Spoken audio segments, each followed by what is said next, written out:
press release this morning, you understand that the club has finally made a formal position of staying in Australia for the remainder of the NRL season.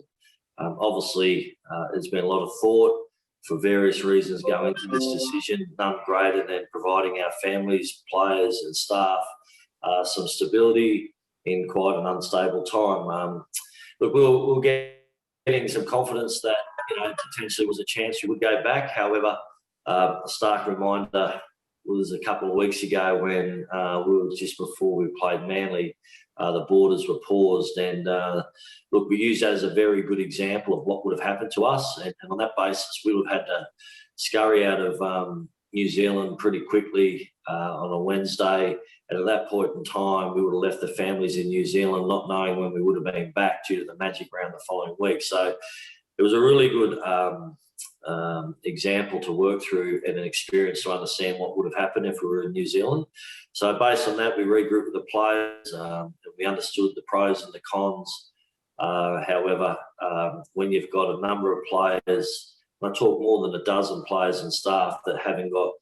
residence in New Zealand, their children are in school here, they haven't got a school in New Zealand, and so on. It was too much of a logistical challenge for everyone to get back, get set up and continue to play at the top level in the NRL. So based on so many reasons, both on the field and off the field, the best case scenario for our club, because of our players and families and staff, was to stay here and play out the remainder of the season. As we touched on in the release today,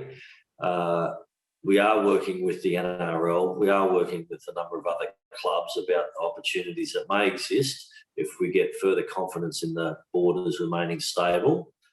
to see what we can achieve later in the year about playing in front of our home fans, because it's a huge desire of ours. It's something that we really want to do, but we're not going to do it at the risk of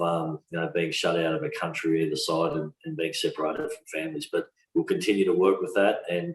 we'll be very excited if we're able to announce one day we can come back and play in front of our fans this season.